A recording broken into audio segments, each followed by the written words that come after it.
Mi madre siempre me decía no sirves para nada. Me encerraba y me usaba como criada.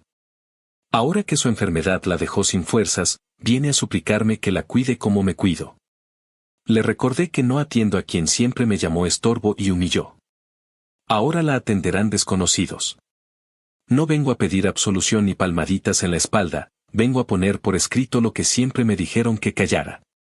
Mi madre me repetía no sirves para nada como quien reza un credo, una letanía que me escupía en la cara mientras yo tallaba sartenes hasta que el agua se volvía una sopa gris.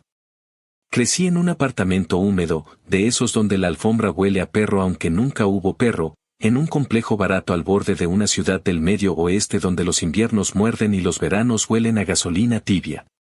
Mi madre trabajaba por ratos, desaparecía por temporadas, y cuando estaba como una nube negra, tronaba, me encerraba y me usaba de criada. Yo era la que levantaba bolsas de lavandería más grandes que mi espalda, la que lavaba el baño con cloro hasta toser, la que dejaba el arroz listo porque tú estorbas si no haces algo útil, así lo decía. Con esa voz plana de quien aplasta una cucaracha con el talón y ñiñira. En la escuela aprendí a moverme como si midiera menos, a volverme invisible, me tragaba las palabras y me tragaba también la vergüenza de traer la misma sudadera día tras día. La consejera una vez me preguntó si todo estaba bien en casa y yo respondí que sí, que claro, que no pasaba nada, porque mi madre me había advertido que si abría la boca me iba peor, si le cuentas a alguien. Te vas a un hogar de extraños y ahí sí te van a tratar como la basura que eres. A veces llegaba tarde porque me tenía fregando el piso de la cocina con un cepillo de dientes, cuando me atreví a protestar, me jaló del cabello y me llevó a mi cuarto, que no era cuarto. Era una caja con un colchón flaco y un cerro de ropa por planchar.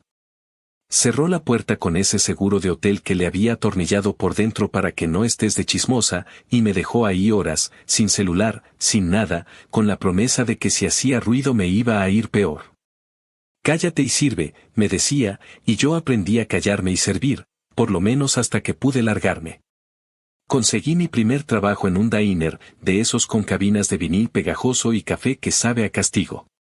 Tenía 17 años y unos tenis rotos que me regaló la mamá de una compañera.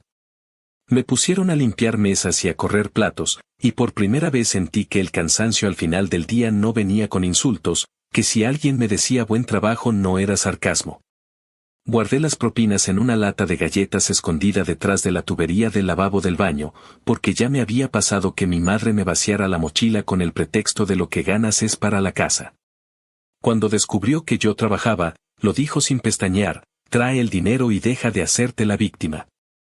Ese día le respondí con una calma que no sabía que tenía, lo que gano es mío y nadie me lo quita. Me aventó el trapo de cocina en la cara y me soltó el sermón de siempre, eres un estorbo, una inútil, nunca vas a llegar a nada, te mantengo por lástima.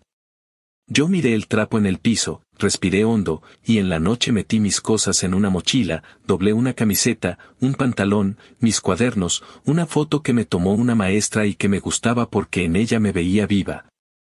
Y me fui.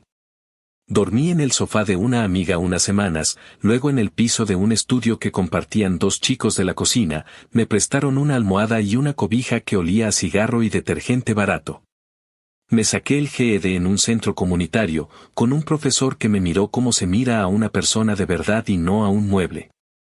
Empecé a pagar mi propio plan de celular, mi propio cuarto en una casa vieja con paredes finas donde se escuchaba el tren a medianoche, mi propio seguro médico de esos básicos de mercado.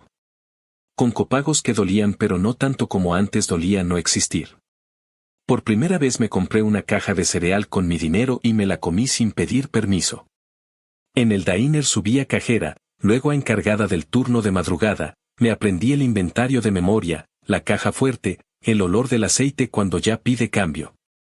Iba al trabajo en bus y de regreso caminaba con los audífonos puestos para no oír mi cabeza. Me construía jalones, con dientes apretados, con la terquedad fea y hermosa de quien ha vivido escuchando no sirves para nada y decide que sí sirve, aunque sea por puro coraje. Mi madre no desapareció de mi vida por arte de magia, llamó, mandó mensajes, se presentó en el diner una noche, se sentó en la barra y se quedó mirándome como si yo fuera una cucaracha con zapatos. Me soltó vienes a la casa hoy o ya no vives aquí, y yo pensé no he vivido ahí en años, pero lo que dije fue que no, que ya no. Se enojó, me dijo malagradecida, puta, aprovechada, y yo sentí como por dentro se me partía un hilo muy viejo que me amarraba a ella. No hubo escena dramática, no lloré, no le supliqué, simplemente me di la vuelta y seguí sirviendo café. Al salir, encontré el espejo retrovisor del carro rayado con una llave, un zorra torcido, y supe que había sido ella. Lo limpié con Windex y me fui a dormir. El mundo no se acabó. El mundo siguió, y yo seguí también. Pasaron los años como pasan cuando uno trabaja turnos dobles, de repente te vuelves la persona a la que llaman cuando alguien se enferma, la que aprende a negociar un aumento, la que no se deja pisar. Me cambié de ciudad con una amiga que consiguió empleo en una clínica, rentamos un departamento chiquito con paredes blancas y cocina americana donde por fin el olor de las tostadas no se mezclaba con el de los gritos. Me armé una vida que parecía una vida, pagar impuestos, sacar una tarjeta de biblioteca, aprender a cocinar algo más que pasta con mantequilla, reírme fuerte sin miedo a que una puerta se abra y me manden a callar. Esa normalidad que otros heredan, yo la fui recogiendo del piso pedazo por pedazo. Hasta que un día, una tarde de otoño de esas en que el viento trae hojas secas y olor a café, sonó mi teléfono y era un número desconocido del hospital del condado. La trabajadora social habló con esa voz que usan cuando vienen a pedirte algo envuelto en formalidad. Me dijo que mi madre había llegado por urgencias después de un desmayo en la tienda, que el azúcar por las nubes, que la presión hecha un desastre, que la encontraron sola, que parecía que había estado descuidándose mucho tiempo. Usted es el contacto de emergencia, dijo, y yo tragué saliva porque no recordaba haber firmado nada, pero claro, en algún papel viejo mi nombre seguía atado a ella. Necesita cuidados en casa, continuó, y lo dijo como quien lee una receta. Yo le pregunté si no tenía seguro, si no tenía nadie, si no había alguna otra persona, una tía, una vecina, un novio, un santo. La trabajadora social hizo una pausa y soltó, ella dijo, que me cuide mi hija, para eso la parí. Se me subió la sangre como cuando uno escucha una canción que odia de puro cansancio. Me quedé callada un momento, y le pedí el diagnóstico, los números, el plan, lo que fuera. Ella habló de diabetes descompensada, posible neuropatía, riesgo de caídas, necesita supervisión para medicación. Yo pensé en todas las veces que esa mujer me dejó encerrada porque estorbaba, en todas las veces que me llamó inútil para que le planchara las camisas, en el espejo rayado, en el trapo en mi cara. En mi cuarto convertido en armario, y sentí una claridad fría, una luz blanca que alumbra justo lo que hay que ver. La fui a ver, no por amor, no por nostalgia, sino por cierre. El hospital olía a gel de manos y sopa recalentada, mi madre estaba en una camilla con la bata mal puesta, el cabello enredado, la boca apretada. Me miró de arriba abajo como si todavía tuviera permiso de juzgarme, y con esa soberbia vieja que ni la enfermedad le limó me dijo por fin apareces, ven a verme todos los días, llévame a tu casa. Vas a cuidarme como debe ser. No fue una súplica, fue una orden disfrazada de necesidad. Yo respiré y le contesté con su propio espejo, no sirvo para nada, ¿te acuerdas? Según tú, no sirvo para nada. Se hizo un silencio raro, como cuando el aire cambia antes de una tormenta. Ella frunció la boca, me dijo no seas dramática, me lanzó otra perla, ¿qué clase de hija abandona a su madre? Y yo pensé qué clase de madre cría a su hija a golpes de lengua y la encierra para no verla. No lo dije en voz alta porque ya no me hacía falta ganar una discusión con ella, lo que hice fue mirar a la trabajadora social y decir con una calma que todavía me sorprende, quiero hablar de opciones de cuidado a largo plazo. No puedo llevarla a mi casa. No voy a ser su cuidadora. Ahí empezó todo lo que vino después, las hojas, las evaluaciones, el papeleo para que Medicaid cubriera una cama en un centro de cuidado. Las llamadas de una tía que solo aparece para juzgar y repetir eres una hija de mierda como si eso fuera una oración, las visitas mínimas, las necesarias para firmar. Y esa sensación áspera pero honesta de estar poniendo un límite que debió existir desde la primera vez que me llamó estorbo. No fue heroico ni cinematográfico, fue práctico y también fue una chingada de difícil porque el cuerpo recuerda, y a veces una voz vieja te susurra que te estás condenando. Pero esa voz no era mía, era la suya, y yo no iba a seguir cargándola. Así que aquí estoy, escribiendo esto como se deja un expediente bien armado, con fechas que no necesito exactas y con recuerdos que sí están claritos, porque quiero que quede constancia. La mujer que me usó de sirvienta ahora quiere que yo sea su enfermera. La mujer que me decía que no sirvo para nada ahora me exige devoción. Yo no voy a regalarle ni mi casa ni mi salud mental. No es que no me importen los ancianos, no es que me haya vuelto de piedra, es que por una puta vez en la vida me estoy importando yo. Y si eso suena a venganza, que suene.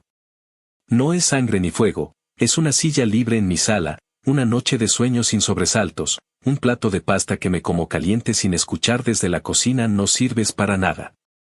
Esa es mi venganza, que la cuiden desconocidos, sí, pero sobre todo que yo por fin me cuide a mí. Y que la voz en mi cabeza que antes era la suya vaya quedándose sin trabajo. Actualización 1. Pasaron 6 meses desde aquella primera vez que la vi en el hospital y que tomé la decisión de no llevarla a mi casa. Medio año puede sonar a poco, pero para mí fueron los meses más liberadores que había tenido en la vida adulta. Me acostumbré a despertarme sin el peso de esa voz diciéndome no sirves para nada, porque aunque ya no vivía con ella, todavía cargaba esa costumbre de sentir culpa por cosas absurdas. Como si dejar platos sin lavar fuera a desatar un infierno. En esos 6 meses empecé a dormir mejor, a reír más fuerte, a darme permiso de invitar amigos a cenar sin pensar que alguien iba a criticar el olor de la comida o el desorden del sillón. Sin embargo, en paralelo, también llegó la oleada de juicios externos, las llamadas de familiares que nunca me tendieron una mano y que ahora tenían los huevos de señalarme con el dedo por no cargar con mi madre enferma. La primera vez que fui al asilo fue un par de semanas después de haberla ingresado. No lo hice por ternura, lo hice por cerrar trámites y asegurarme de que realmente estuviera recibiendo atención. El lugar era tan gris como me lo imaginaba, paredes beige, pasillos largos con olor a desinfectante barato, enfermeras que trataban de sonreír aunque los turnos las estaban matando. Ella estaba en una habitación compartida, con otra señora que pasaba el día viendo novelas mexicanas a todo volumen. Mi madre me vio entrar, y en lugar de agradecer o siquiera callarse, lo primero que escupió fue, ¿qué clase de hija abandona a su madre? En ese instante sentí cómo me hervía la sangre. No me quebré, no lloré, no le rogué. Me reí.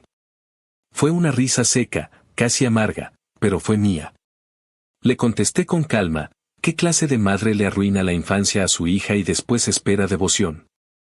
Ella me miró como si yo hubiera cometido una traición irreparable, como si todo lo que había hecho durante años no valiera nada porque no me estaba arrodillando frente a su cama. No me quedé mucho tiempo. Hablé con la enfermera de turno, confirmé medicamentos, horarios, rutinas. Todo estaba en regla. Al salir, me detuve en el estacionamiento a respirar, y por primera vez en mucho tiempo sentí que el aire entraba hasta el fondo de mis pulmones. No estaba siendo cruel, estaba siendo justa conmigo misma. Las semanas siguientes llegaron las críticas, porque claro, siempre hay quien aparece para señalarte pero nunca para ayudarte. Una tía que vivía en otra ciudad me llamó solo para decir que lo que estaba haciendo era inhumano, que al final del día es tu madre y que Dios ve todo. Yo escuché sin interrumpir, y cuando terminó su sermón, respondí con la misma frialdad con la que uno apaga un cigarro, si tanto te importa, llévala a tu casa. Nadie te lo impide. Ella se ofendió, me dijo que no era su responsabilidad. Y ahí estaba la hipocresía, clara y desnuda, todos creen que debo sacrificarme, pero nadie levanta un dedo por ella. Lo que no esperaba fue la reacción de mis primos. Varios me escribieron en privado, mensajes largos donde me contaban que me entendían, que de niños también habían visto cómo me trataba mi madre, que siempre habían pensado que yo era fuerte por sobrevivirlo. Uno incluso me dijo que en secreto me admiraba porque nunca volví a esa casa y logré construir algo propio. Leer esos mensajes me sacó un peso enorme de encima. Años enteros dudando de mi propia memoria, preguntándome si estaba exagerando o si mi dolor era normal, y de pronto tenía testigos que confirmaban todo. No era mi imaginación. No había inventado nada. Ella fue así, cruel y seca, y los demás lo sabían. Mientras tanto, mi vida siguió avanzando. Me concentré en mi trabajo, en ahorrar, en construir una rutina sin sobresaltos.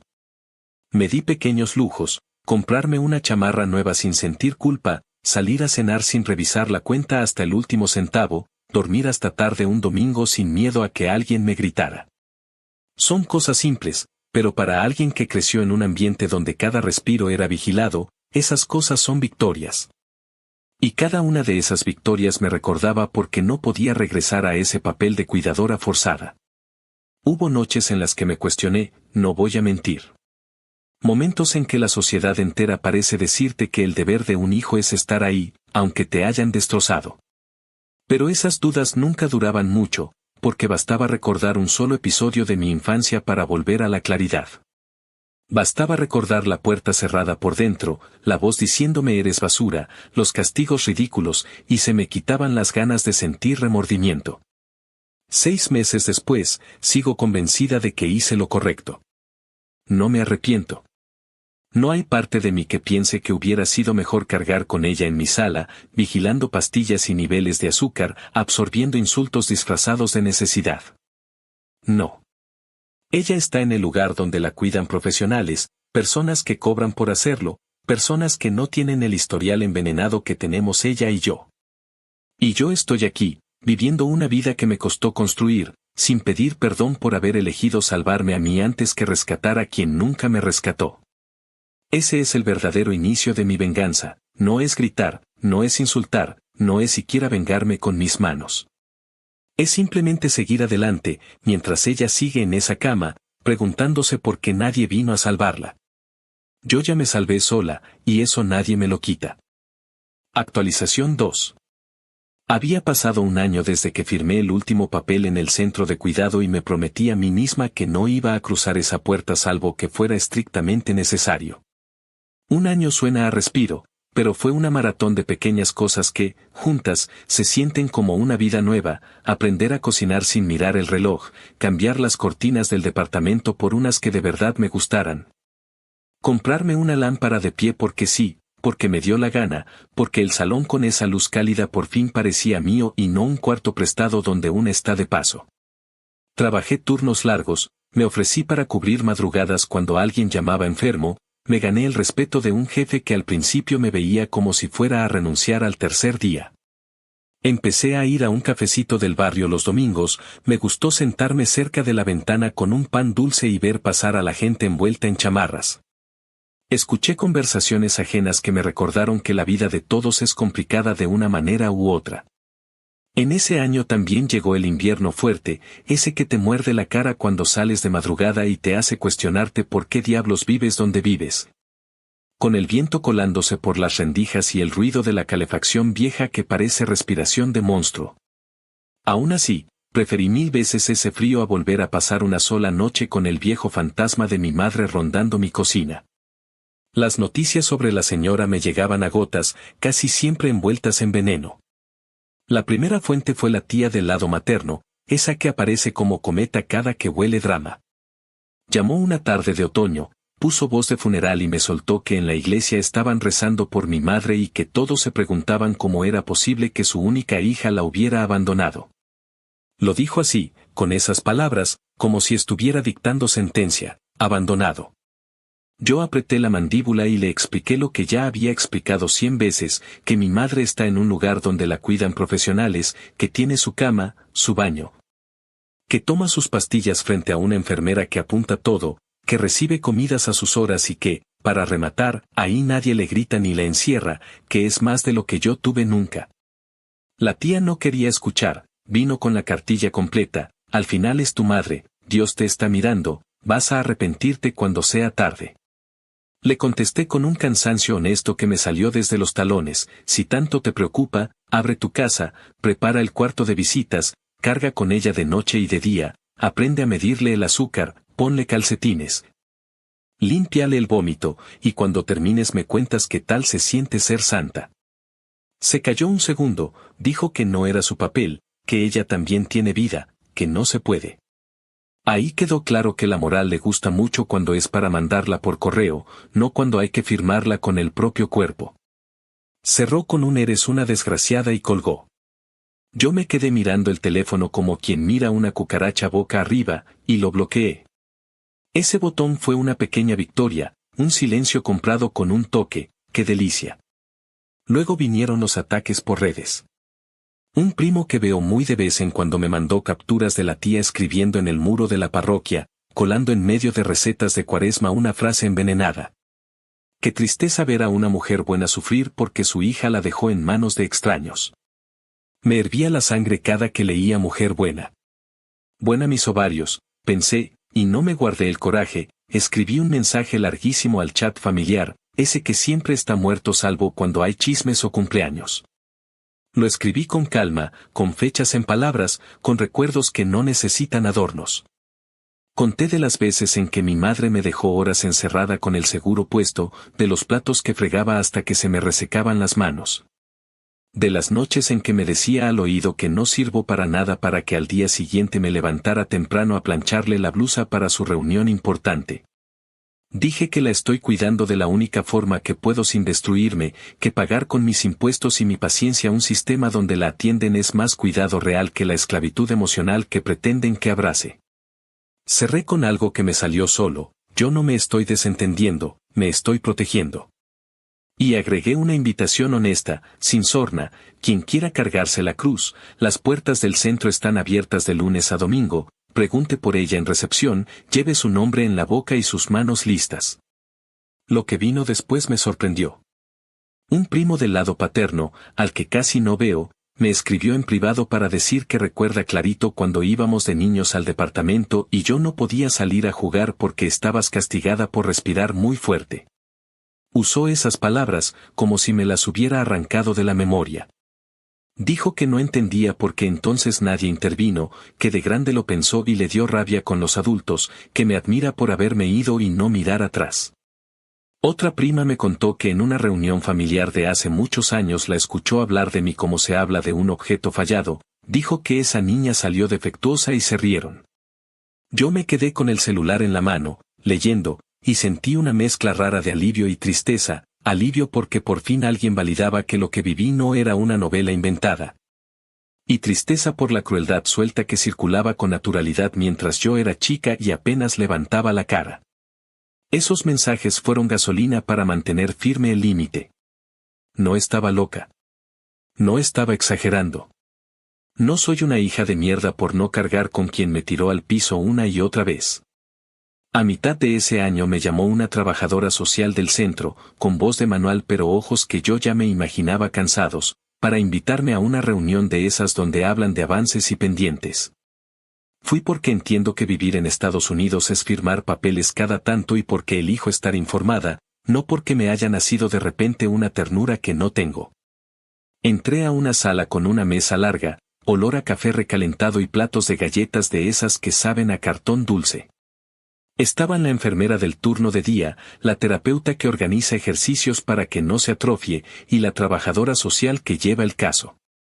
Hablaron de su azúcar, de cómo responde bien cuando le supervisan las pastillas, de que se enoja con el desayuno si no está caliente a su punto, de que a veces se niega a bañarse y hay que convencerla con paciencia. Yo asentí, pregunté lo práctico, ¿qué necesitan de mí, qué firma, qué contacto? Me dijeron que tal vez más adelante habría que ver opciones si se complica la movilidad. Yo dije lo que he dicho desde el inicio, sin temblar, sin titubeos, no voy a llevarla a mi casa, no voy a ser su cuidadora, no voy a permitir que ese infierno regrese envuelto en palabra nueva. La trabajadora social, con el gesto de quien ya ha visto de todo, asintió y dijo que lo entendía. Ahí sentí, por una vez, que alguien en un escritorio no me estaba juzgando. No saben el alivio que es eso. Por supuesto, mi madre no dejó pasar la oportunidad de hacerse la mártir cuando crucé por su cuarto al salir. Me vio cómo se mira a una cuenta sin pagar y soltó su consigna, me debes todo, para eso te parí. Me salió una risa que no pude tragar. Le contesté con la misma moneda, pero sin gritos, no te debo una mierda, lo único que te debía era crecer, y ya crecí. Ella frunció la boca, dijo que soy una desagradecida, que nadie me va a querer como ella, y me soltó una bendición torcida, de esas que son amenaza camuflada. Me di la vuelta y me fui. Es increíble cómo el cuerpo, después de años, puede aprender a no temblar frente al monstruo que lo asustaba. Caminé por el pasillo con ese olor a gel antibacterial, pasé frente a una tele que tenía un noticiero bajito, salí al estacionamiento donde un árbol sin hojas parecía una mano abierta contra el cielo. Y respiré como respiran los que se saben vivos. El frente de batalla se movió entonces al grupo de la familia extendida, que de pronto se volvió tribunal. Una prima lejana preguntó si de verdad la había encerrado con extraños. Yo, con paciencia de maestra cansada, expliqué que los extraños, cuando están entrenados y cobran por cuidar, no son enemigos, son profesionales. Dije que a mi madre no le faltan techo ni comida ni medicinas, que lo que le falta es la devoción ciega de una hija que nunca tuvo, y que eso ya no se lo voy a inventar. Un tío que nunca se mete a nada escribió un párrafo corto y valioso donde dijo que me había visto de niña con los ojos rojos por tanto llorar, que cree que hice lo correcto. Que en su tiempo nadie hablaba de estas cosas y por eso se permitieron barbaridades. Ver ese mensaje en ese chat fue como ver una grieta por donde entra aire a un cuarto cerrado. Entre todo ese ruido, yo seguí con mi vida y, en un gesto que me supo a triunfo, me inscribí en un taller barato de escritura en el centro comunitario. Los martes por la tarde me sentaba en una mesa de madera con otras 5 personas, gente de edades y acentos distintos, y escribíamos ejercicios donde había que recordar olores de infancia o describir una sombra favorita. Ahí, en ese cuarto con luz amarilla y olor a plumón, entendí que tal vez no todo lo que me dejó la infancia está podrido, también me dejó una capacidad rara para observar, para estar en silencio sin que me coma la ansiedad. Escribí sobre una ventana empañada y la sensación de descubrir que podías limpiar un pequeño círculo con la manga para mirar afuera. Mi compañera de al lado me dijo que ese párrafo le había hecho sentir el frío en la cara. Salí de ahí con una sonrisa idiota y la certeza de que esa hora a la semana era un regalo que me estaba haciendo yo misma, una patada en la cara a la idea de que solo sirvo para entregar, para limpiar, para cargar. Sirvo también para crear algo, aunque sea pequeño, aunque sea mío y de nadie más. Con el paso de los meses dejé de contestar cualquier mensaje que oliera a manipulación. Hice una lista corta de gente a la que sí respondo y gente a la que no. Puse en mi puerta un colgante con un ojo azul que me regaló una compañera, no porque crea en amuletos sino porque cada que lo veo me recuerda que estoy mirando por mí. Me compré un coche viejo pagado al contado, nada espectacular, un sedán cansado pero fiel, para no depender del bus a medianoche cuando salgo del turno. La primera vez que lo manejé de regreso a casa con la radio baja y el camino abierto sentí una libertad que me dio ganas de llorar. Encendí el calefactor, me calenté las manos, y pensé, esto lo hice yo, con mi espalda, sin deberle favores a la cabrona que me dijo toda la vida que no iba a llegar a nada. A finales de ese año hubo una última intentona de la tía por sacarme del eje. Me mandó un mensaje con palabras marcadas como si gritara, tu madre dice que tiene frío, que no le dan cobijas, que no la atienden, que la tratan como a un perro. Respiré hondo, conté hasta lo que pude, y en lugar de entrar al ruedo hice lo que aprendí a hacer cuando alguien quiere manipular con urgencia, llamé directo al centro, pedí hablar con la enfermera de turno. Pregunté por la temperatura del cuarto, por las mantas, por si había alguna nota de quejas. Me dijeron que la calefacción estaba estable, que le habían dado una manta extra esa mañana y otra por la tarde, que a veces se enoja con las sábanas porque dice que le pican, que están atentos. Colgué con la sensación firme de haber hecho lo que tocaba sin caer en el chantaje. A la tía no le respondí. ¿Qué más podía decirle? Si quiere calor, que vaya y la arrope ella. Yo, por mi parte, me hice un chocolate espeso en mi cocina, me quedé un rato escuchando el hervir suave de la olla, serví la taza, me senté con los pies recogidos en el sofá y brindé en voz baja, casi como un rezo. Por la paz que tanto me costó conseguir. Ese fue el tono de todo ese segundo tramo, ataques que rebotan, pequeñas comprobaciones de que el centro hace su parte, una red discreta de primos que, sin armar alboroto, me escriben de vez en cuando para decir estoy contigo. Y yo, por fin, dedicando energía a cosas que no son bomberos apagando incendios viejos. Si eso es venganza, me queda perfecta, no necesito escándalo, no necesito espectáculo, me basta vivir bien, mirar hacia adelante y dejar que quienes se alimentaban del drama se queden con hambre. Porque la verdad más simple, y la más incómoda para los que me juzgan, es que yo ya no estoy para salvar a nadie que me dejó hundida. Me salvé sola. Y esa, en mi libreta, es la marca más grande de todas. Actualización 3. Habían pasado 2 años completos desde que decidí no hacerme cargo de ella y cada día que pasaba me convencía más de que había tomado la decisión correcta. Ese lapso se siente como un puente largo, lleno de pequeñas transformaciones, de rutinas nuevas que parecían irrelevantes pero que fueron las que realmente me cambiaron. Aprendí a organizar mis días sin sentir que alguien me respiraba en la nuca, a despertarme con la calma de saber que si algo estaba fuera de lugar en mi apartamento no iba a haber gritos ni reproches. Solo yo decidiendo cuándo arreglarlo. Fue el año en que conseguí un ascenso en el trabajo, algo que jamás habría imaginado de adolescente cuando me repetían que nunca llegaría a nada. El ascenso no vino solo con más dinero, también trajo el respeto que me habían negado tantas veces, la confirmación de que mi esfuerzo no se perdía en un agujero. Recuerdo con detalle la primera vez que vi reflejado ese aumento en mi cheque, sentí una mezcla de orgullo y rabia, orgullo porque lo había logrado sola. Rabia porque todas esas veces que me dijeron inútil se derrumbaban frente a la evidencia de que sí podía, que siempre había podido. Con el dinero extra empecé a hacer cosas que antes parecían lujos imposibles. Salir a cenar sin revisar cada centavo, comprar ropa que me gustara de verdad y no solo lo que estaba en liquidación, empezar a ahorrar para pensar en una casa con mi pareja. Algo que nunca entraba en mi horizonte cuando vivía atada al miedo. En paralelo, mi madre seguía en el centro de cuidado, inmóvil en su rutina, atrapada en las paredes beige que tanto detestaba cuando la visité. La diferencia es que ella estaba detenida en ese lugar y yo avanzaba. Esa era mi venganza silenciosa, crecer mientras ella se quedaba en el mismo cuarto, rodeada de desconocidos, sin la devoción que exigía como si fuera su derecho divino. Me enteraba de ella a través de reportes periódicos del centro y alguna que otra llamada que prefería no contestar. Las trabajadoras sociales eran siempre cordiales, me explicaban que a veces se negaba a participar en actividades, que su carácter seguía siendo áspero. Que se quejaba constantemente de la comida o de la temperatura de la habitación. Yo escuchaba, asentía, y colgaba con una calma que nunca antes había sentido.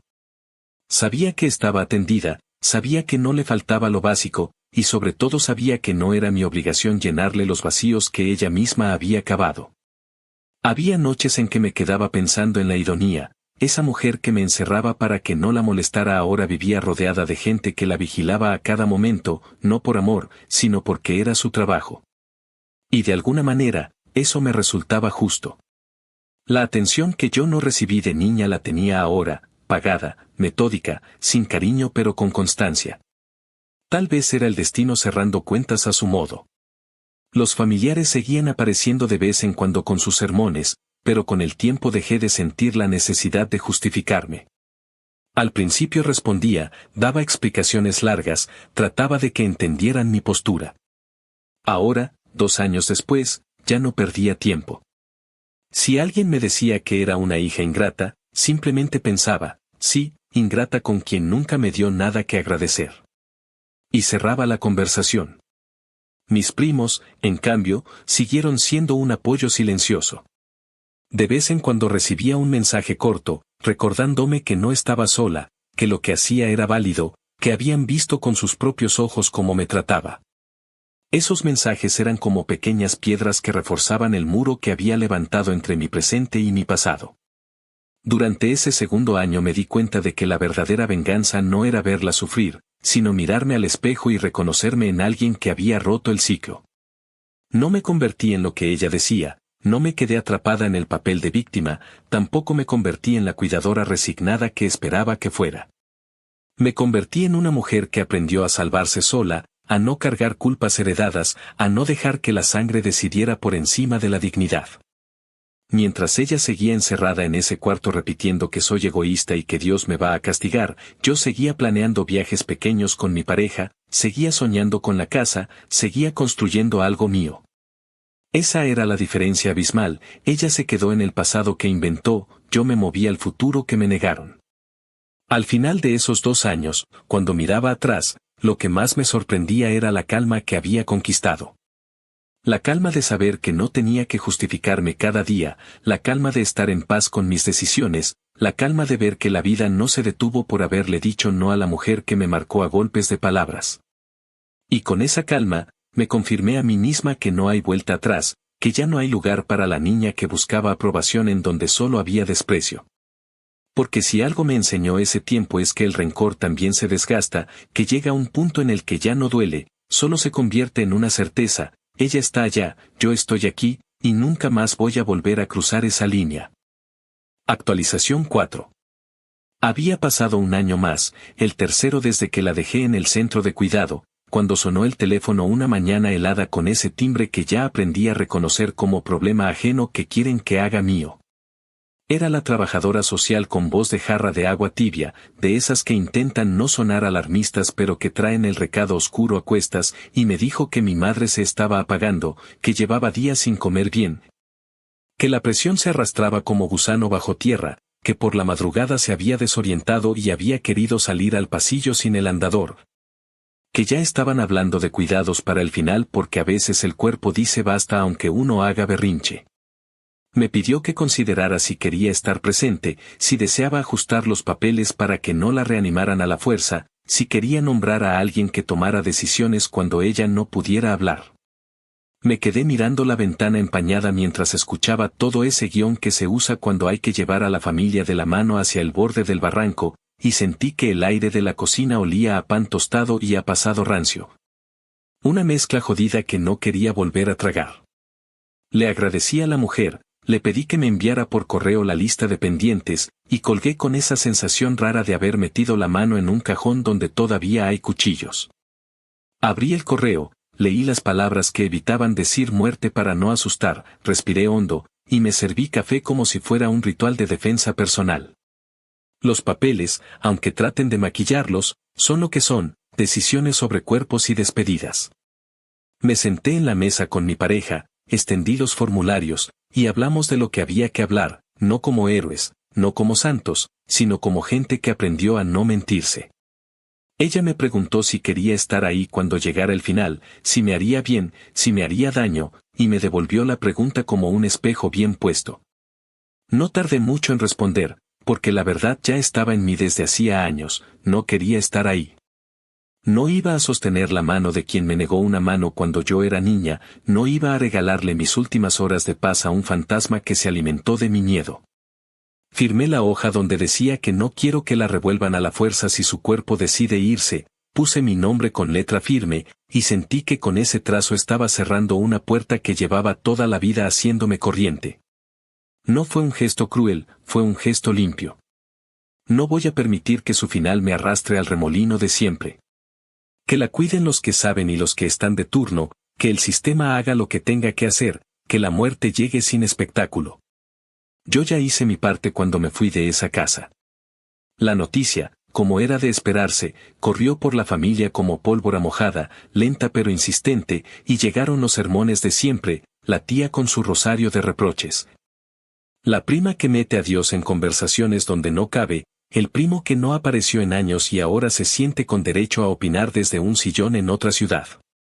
Me dijeron que me iba a arrepentir si no iba a despedirme, que perder a una madre es algo que marca y que es mejor estar ahí para llorar juntos, que la sangre, que el deber, que él al final del día es tu madre. Quise contestarles con un manual de supervivencia, decirles que ya me despedí hace mucho, cuando era adolescente y me cerraban la puerta por dentro, cuando me llamaban estorbo y me echaban encima la casa entera. Pero no tenía caso. Usé una frase corta y honesta que ya se volvió mi muralla: si te preocupa, ve tú. Silencio. Siempre el mismo silencio ofendido de quien cree que el dolor ajeno es un espectáculo y se molesta cuando no hay entradas de cortesía. Bloqueé un par de números, silencié el grupo de WhatsApp y volví a mi vida sin remordimiento. Entonces pasó algo que, lo confieso, me supo a triunfo descarado.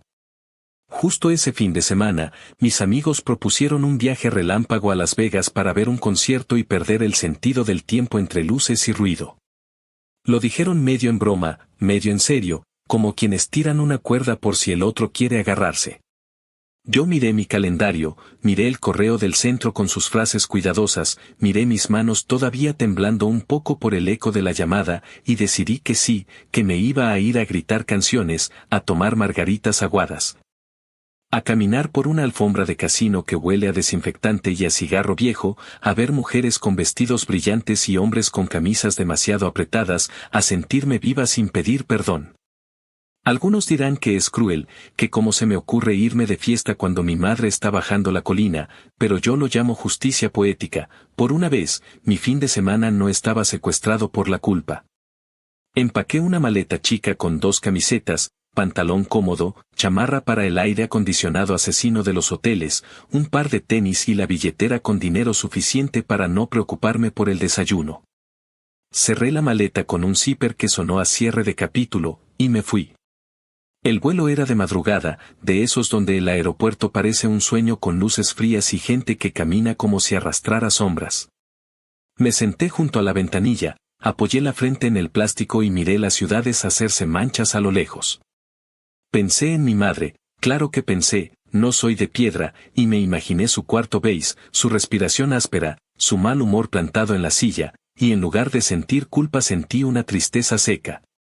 Una tristeza que no pide nada ni se desborda, una tristeza por lo que pudo haber sido y no fue, por la versión de mí que habría querido un abrazo y recibió órdenes. Me prometí, ahí con la cabeza fría y el estómago a medio revoltijo, que si la llamada llegaba en medio del viaje, no iba a salir corriendo, que no iba a romper el pacto conmigo misma. Que la vida no iba a volver a detenerse cada vez que ella chasquea los dedos. Cerré los ojos, dormité, y soñé con una carretera roja que atravesaba un desierto y llegaba a una ciudad que brillaba como una feria loca. Llegar a Las Vegas fue como entrar a un videojuego. El hotel era una exageración con columnas que pretendían ser antiguas y una recepción que olía a perfume demasiado dulce, el cuarto tenía cortinas pesadas que cerraban la noche a voluntad. Una cama que pareció tragarse mi cansancio de años, y esa alfombra que juraría que ve morir secretos todos los días. Dejé la maleta, me miré en el espejo y me reconocí en alguien que había dejado de pedir permiso. Bajamos al casino por pura curiosidad y el ruido me golpeó como un mar, máquinas cantando con voces metálicas, gente que gritaba vamos con la esperanza hecha billetes, camareros moviéndose como peces entre corrientes. Me tomé la primera margarita y sentí el frío de la copa bajando por el pecho, un frío delicioso que no tenía nada que ver con el hielo y todo que ver con la decisión de estar ahí sin cargar fantasmas. Caminamos por el strip bajo una noche que parecía de mentira, neón sobre nuestras cabezas, el olor a comida frita mezclado con perfume caro y sudor, un calor que se enredaba en la espalda. Alguien en la calle me ofreció una flor de plástico por buena suerte, la rechacé entre risas, y seguí adelante. El concierto fue un animal aparte. Estábamos en un estadio cerrado, con luces que corrían como relámpagos domesticados y un bajo que hacía vibrar la garganta. Cuando empezó la primera canción, grité como si me sacaran una espina vieja. Canté con todas las fuerzas una letra que hablaba de dejar ir, de no repetir historias ajenas, de quemar el libreto y escribir otro. Miré a mis amigos saltando, sudados, felices, y me cayó un pensamiento que me atravesó como flecha limpia. Esta soy yo cuando no me debo a nadie. Esta soy yo cuando no estoy amarrada a una puerta con seguro. Esta soy yo eligiendo una vida que me pertenece. En medio del ruido pensé en su voz diciéndome que no sirvo para nada, y tuve ganas de mandar esa frase a la mierda, de verla explotar como confeti barato en el aire, de no volver a recogerla nunca. Y sí, se sintió como venganza, pero no de la que escupe veneno, sino de la que respira hondo y se ocupa de su propio corazón. Durante el viaje, el centro llamó un par de veces. No contesté la primera, estaba en la fila del buffet riéndome de lo absurdo que es pagar por una torre de panqueques que brilla bajo focos de teatro, y devolví la llamada después desde un rincón tranquilo. Me dijeron que seguía igual, que había pasado una noche inquieta, que quizá en los próximos días habría cambios.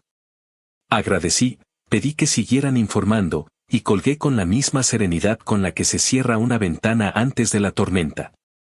Entendí algo en ese gesto simple, la información no me obliga a presentarme como sacrificio. Saber no es sinónimo de entregarme en bandeja.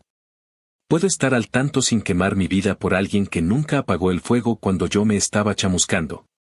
Volvimos del viaje con la piel oliendo a hotel y a desierto, con los pies cansados y la memoria llena de luces ridículas.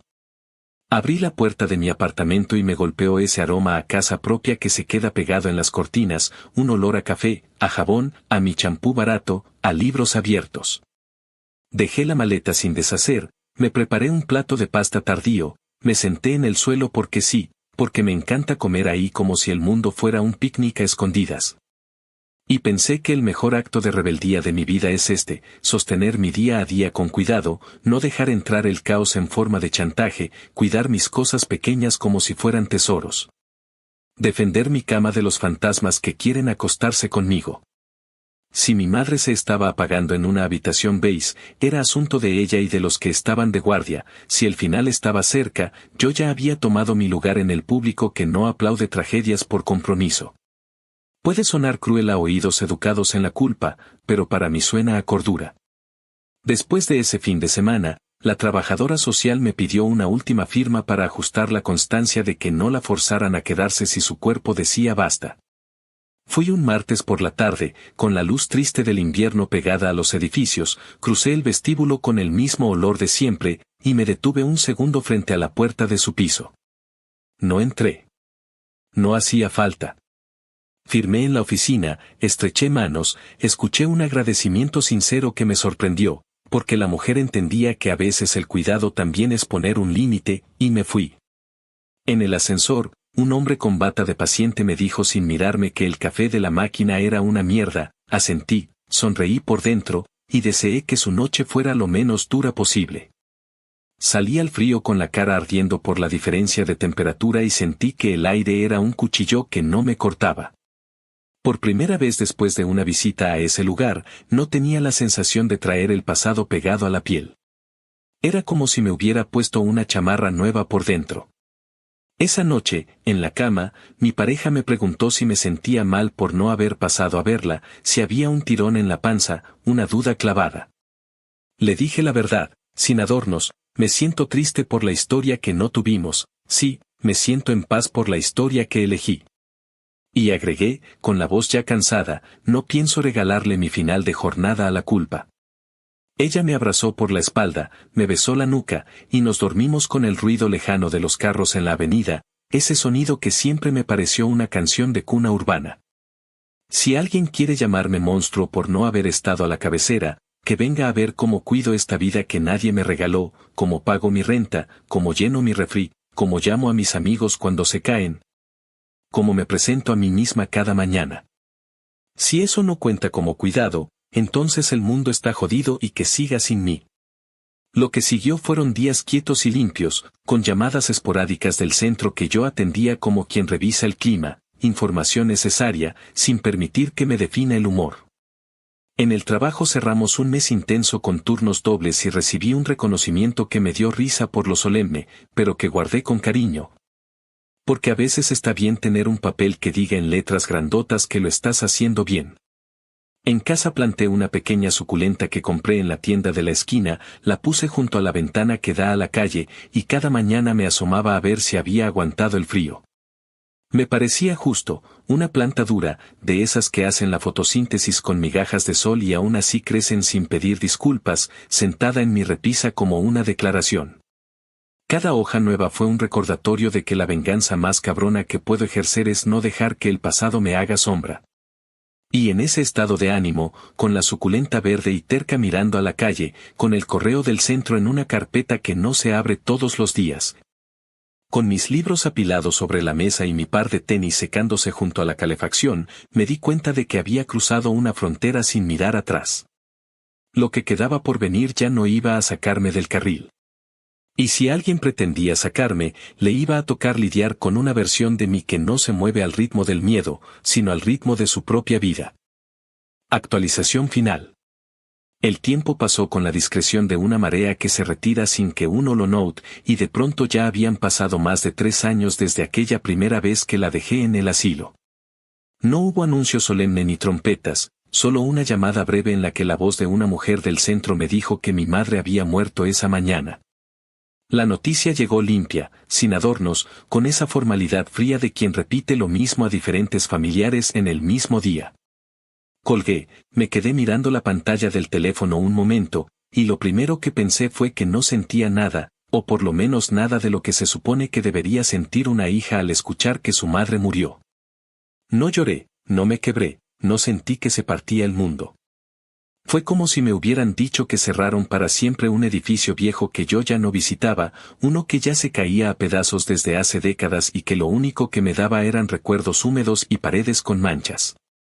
Me avisaron de inmediato que habría un funeral sencillo en la iglesia donde mi tía se pasa media vida rezando.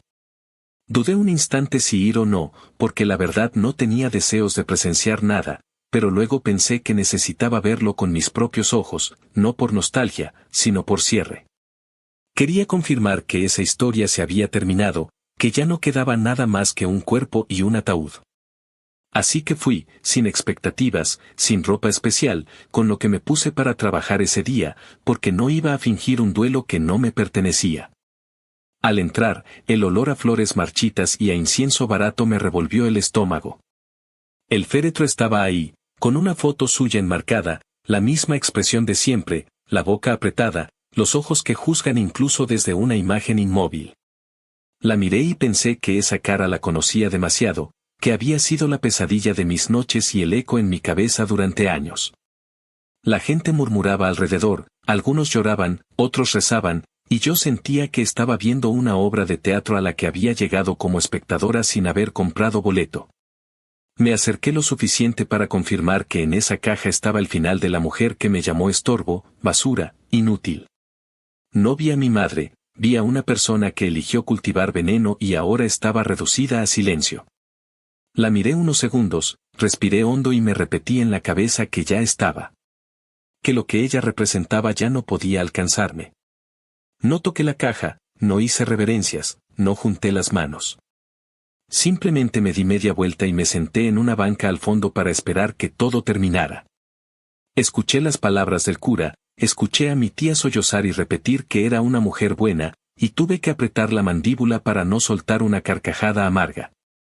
¿Buena para qué?, pensé, buena para arruinarme la infancia, buena para convertirme en sirvienta, buena para tallar hasta sangrarme las manos. Eso sí, siempre buena para hacerse la víctima. Al terminar la ceremonia, la gente se acercó a darme el pésame como si de verdad esperaran que yo me quebrara.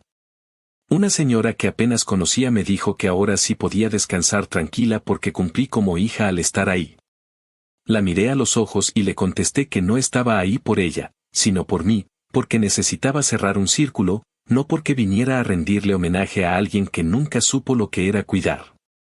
Se quedó callada, incómoda, y se alejó como quien se da cuenta de que no va a obtener la respuesta que esperaba. Regresé a casa sin detenerme a hablar con nadie más. Al cerrar la puerta de mi apartamento sentí un alivio que no puedo explicar con palabras sencillas. Era como si hubiera dejado una mochila de piedras en la acera y por fin pudiera caminar ligera. Abrí el refrigerador, saqué una cerveza, me senté en el suelo frente a la mesa baja donde siempre pongo mis cosas, y brindé en voz baja por mí misma. No por ella, no por la familia, no por los rezos, sino por mí, por haber sobrevivido, por haber tenido el valor de decir que no, por haberme construido a pesar de ella. Esa noche dormí profundamente, sin sueños, sin sobresaltos. Desperté con la certeza de que lo que quedaba de ella ya no podía tocarme. Y entendí que la verdadera venganza nunca fue verla sufrir en una cama de asilo ni esperar a que me pidiera perdón, porque ese perdón jamás iba a llegar. La verdadera venganza fue no convertirme en lo que ella quiso, fue demostrarme que sí sirvo, que sí valgo, que sí puedo. Fue vivir mi vida a mi manera, con risas, con amigos, con trabajo, con amor, con una calma que ella nunca conoció. El día que murió mi madre no lloré, no me desgarré, no sentí que perdía algo. Lo que sentí fue que recuperaba por completo mi vida, que ya no había cadenas invisibles que me ataran al recuerdo de sus gritos. Y desde ese día me repito una y otra vez, como mantra, no siempre la venganza es escándalo, no siempre es gritar ni romper, a veces es simplemente vivir mejor de lo que te dejaron soñar. Y eso, esa vida que construí sin permiso, es lo único que me importa.